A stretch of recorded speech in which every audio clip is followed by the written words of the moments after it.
Hi, daily updates. I'm Amunyina Akwa Bium. Sesa wa subscribe and Bomodian subscribe my sene near hodo a den sa obeteno ba kumpo empower to so benya kwenye ti ahwe niema I was say uhun bia no trending issues ne update bia no so because akebi so sakebia no ayden wa share amawnia so enye bi no so keep updated and somebody enfe ni nchim ne nka de won chemo.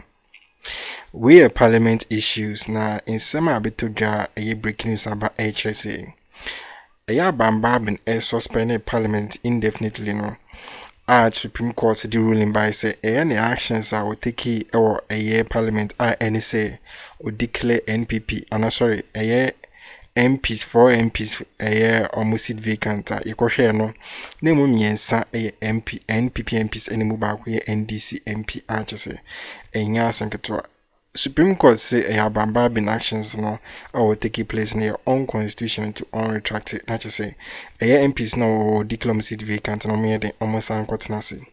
Sabri as speaking no Afenyo Markin just say NPP mono MPs no on the man or say woka no for majority leader can any din one just on tias and also so no Parliament nyantina se eni ehu de ebekontino ye beka ne se NPP mu no ona chese oda no yes or ye NPP MPs for leader on a down NSI wa petition Alban Bagbin say on san recall parliament bi na parliament betina se remember or no na last time bi recall parliament say parliament in court na se Alban Bagbin ko bie ya parliament wan ba betina se no and was say recall parliament beam na yebekwa kuti data or the recall no na parliament be say be raising tia or the free parliament na yebekwa kuti ni nyina na Alban Bagbin so reaction to saying Alban Bagbin be board this recall na togu NDC MPs for number call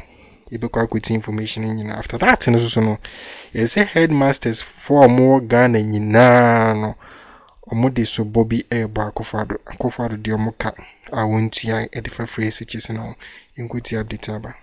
With the majority leader in Parliament, Afenyo Markin, has formally petitioned the Speaker, Alban Bagbin, to urgently recall the House to address critical government business requiring immediate attention. The request follows the indefinite adjournment of Parliament on November 7, when Speaker Alban Bagbin suspended proceedings due to the absence of business statements from the Business Committee.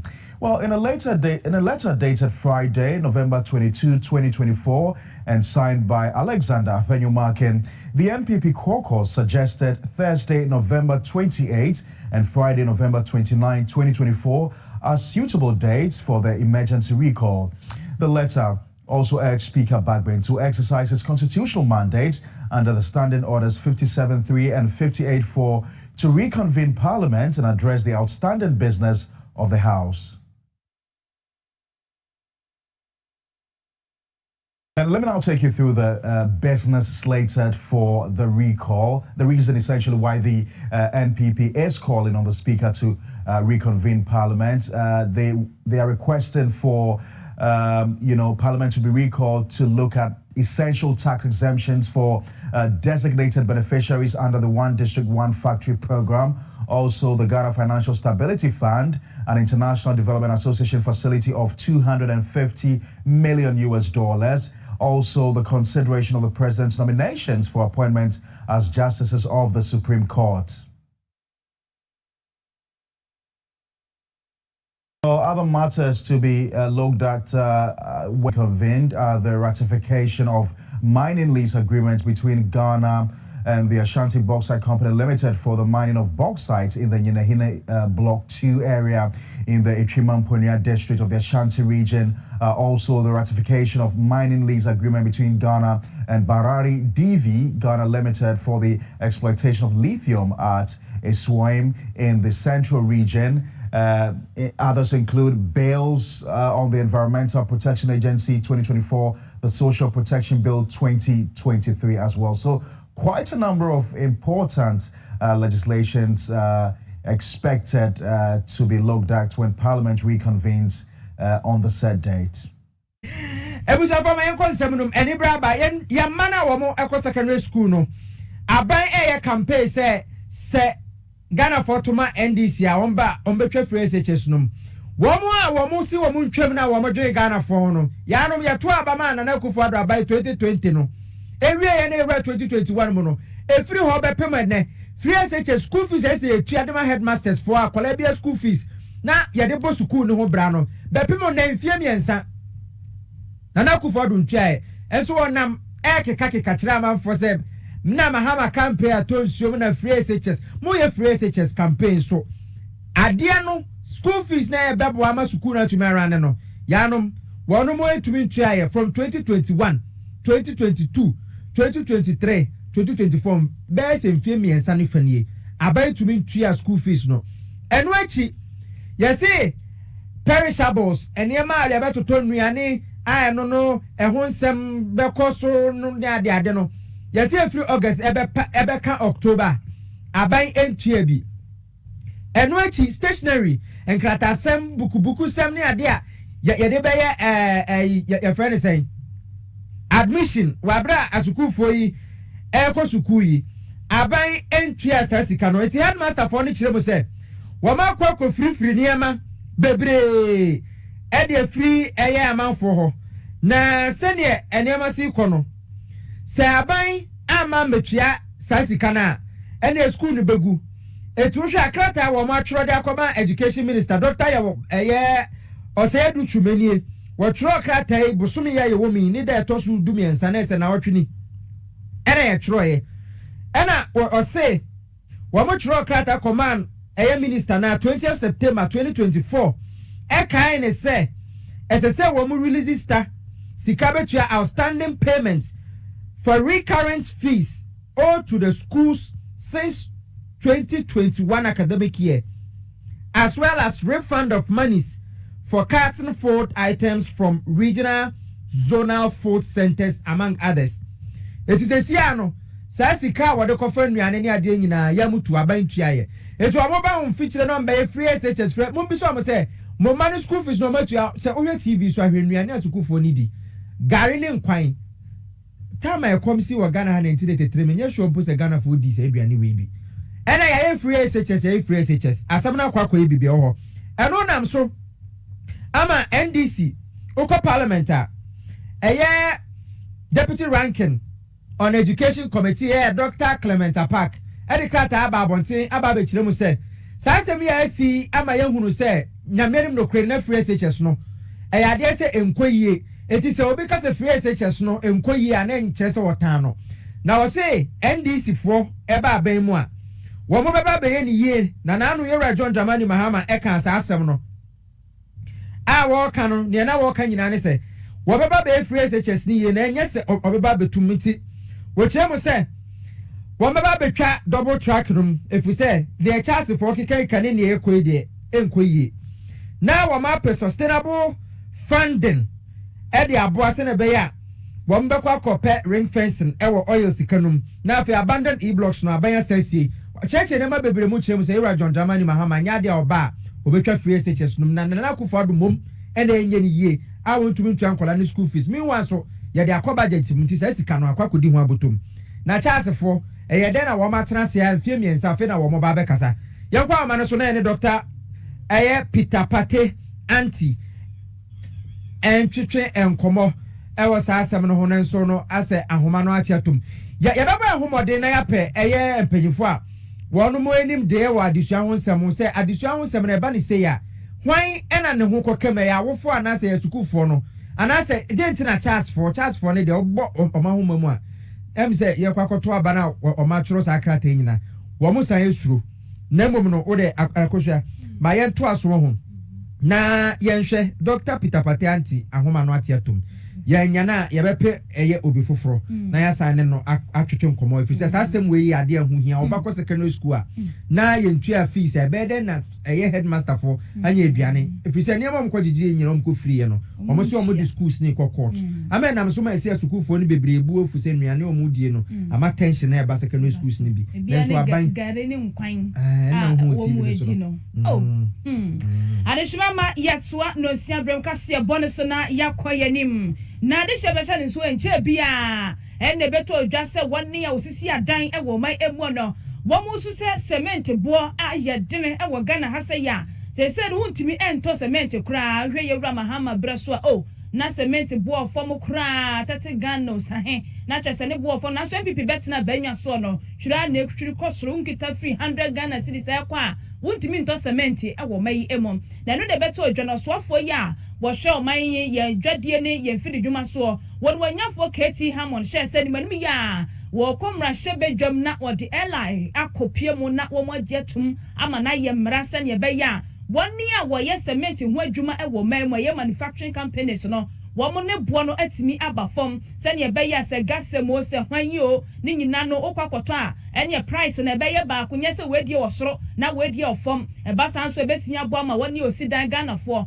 ye ho ahenha ye pampani ampa ne nuani ampa wotimi tu sa na mon wedi airline no kopie mo mra hyemedwafi a wotimi agitu mu a wo hye se no woni a wo ye cement ho adwuma eye e wo me emu no e wo se wo hye se ne bo no ebetimi akofom na eno enenei private developers ahodo a wom e wo memo wo mo dia betu dwa hye se wo mu se sa airline no abeye mra eye adwuma e wo mem na so cement ne bo no kwa na ekosoro ase anamoto bia nheda enko ho wo mo ne manufacturing companies na di mu nkomo na so eboa no se de tie na esifa etie yewra Samuel Amegayibo wano any penny churchofo ya wada Ghana Private Developers Association no ano and wo de to dwa chese wo mu se ya pass mra e wo memu de na so se mente bo no kwa na ekosoro yentie ne nsemwe. The LI is to this extent. The committee would sit down with the manufacturers and then they would determine a roundtable discussion, determine what is it that is a reasonable price for a bag of cement. And of course, in doing that, they're going to take account of all the factors. We're not simply going to dictate to them, sell it for 20 cedis, sell it for 10 cedis. That's not how it's going to operate. Everyone seems to understand the mechanism of price, cedi appreciation and depreciation. Whatever the city situation is in relation to the dollar, we would know at any material time. The cost of the materials that go into production of cement, we will know. The clinker, labor costs and all of that. That should be on the round table. It should be open for everybody to see what is in there. The committee then is going to ensure that you have a reasonable profit on top of that. Is that a bad suggestion? And so today I have received a copy of a petition written by the Association of Ghana Cement Manufacturing, whatever. Pretty insulting. Dr. Amwa Dawson has been a person I've known for many years when he was at GASEM. We've been very good friends. When we started all this cement manufacturing, whatever, it was part of it. He has been in consultation with us. He has been on board with respect to all this that we have undertaken. Now he writes to Parliament, tells the Parliament to order me to take back my document and to consult with him, and that what I'd done was not respectful or something because I hadn't told him. You know, sometimes you got to be careful when some of these things come about. But he's a PhD, he's a doctor, so reading and comprehension shouldn't be a problem for him.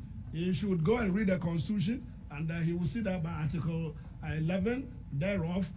Parliament doesn't tell me to go and Enti we ye Keti Hammond abreya wo de beto Ghana fo nyina ni se wo de hihya hodo agu akwamu a wo hwe se o manyi manufacturing companies a wo mo eye cement e wo man emu no ne bo betimi akofom ya no wo so wo ne na twe atetan a na won so won to wo ho ase no e na wo te se wo de ho nsam to dwa saa bre no na enei e na saa bre no wo mo esisi adan e wo man mu kire se e wo mu se ye Keti Hammond atu saa na mo ni nyina na so cement bo no kwa na ekosoro e wo memo yentie Samuel Amegayibo ne Samuel de to dwa e fa saa anamonto yi ho. It calls on the cement manufacturers to go through some processes to get to the point where government will then certify their prices. And I'm not seeing any action in that area. I've spoken to some of the cement manufacturers recently. I think it's silent. Cement is on the market. Prices have been going high, but that's the order of the day. So far as the dollar is rising, we are all businessmen. We understand where this is happening. Enti Samuel Amegaibo wano any church for penny the Ghana Real Estate Developers Association and a watcher mu say womo brepa Ghana fo brepa cement bo kwa kwasoro wo memu nanso nei wasofo so wa pass mra eboa hwe say cement bo betimi akofom nanso say wo si dan a wontimi nsi bra na Ghana fo ebre ewo mayi emu abusia for the yankase asuma ana chese enchichimu bia wasieti bia no yehu a chese enya asem ketwa wa Ghana ha eye abambabi ana chese eye Afenyo Markin a petition is ombra we see the standing order chese our parliament no constitution dey kan ana chese ode free abambabi bim we dey interpretation bia need the same constitution with the interpretation.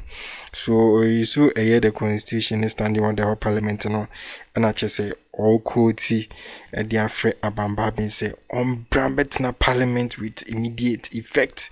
I just also free abambabi and the question is speaker bambi besa kwana ye jama speaker bambi unyambe reacti now so no ye nyine ni se nipa dodo na nya na nka parliament antena sibimu.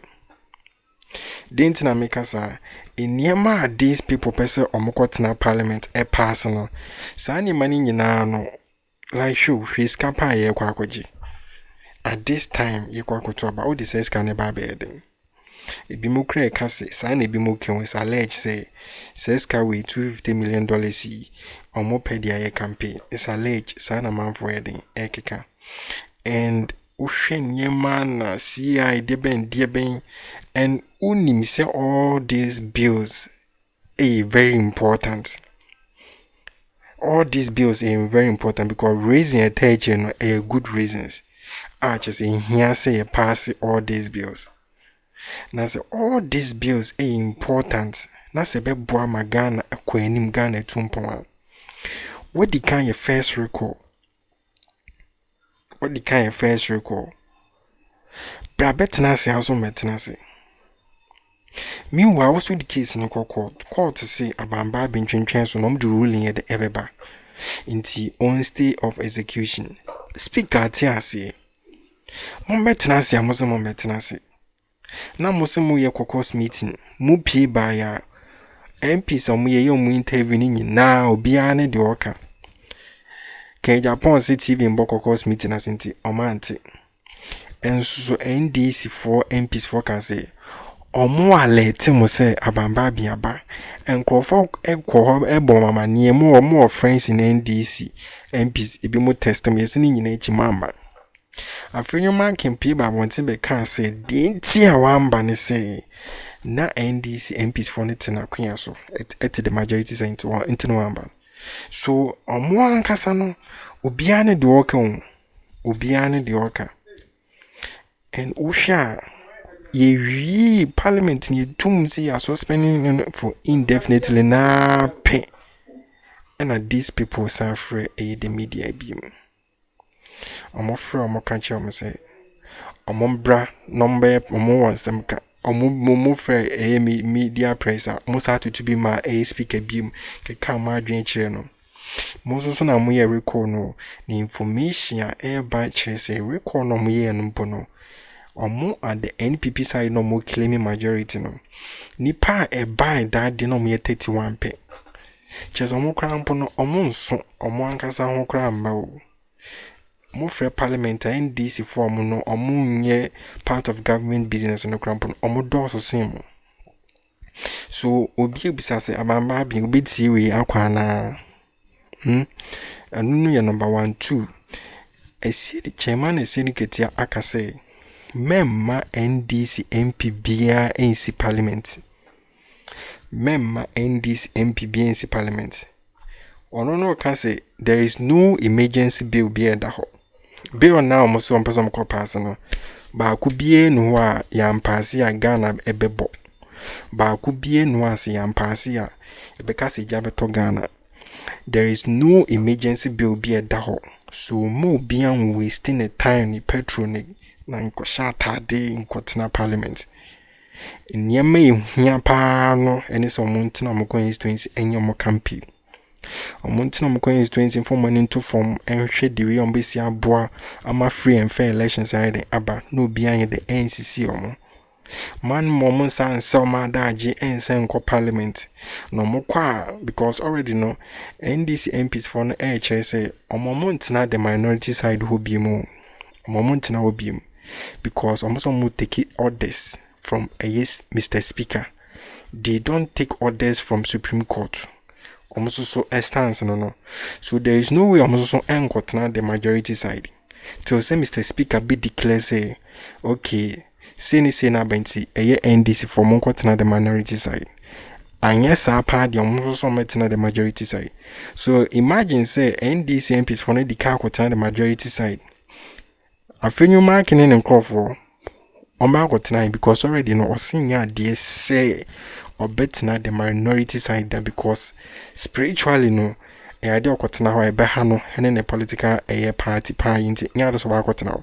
That means omesa akwa caucus meeting be not just say omasa waste your time. So still get also no man waste your time be anko parliament be and share the number of days aka ye kwakoto aba.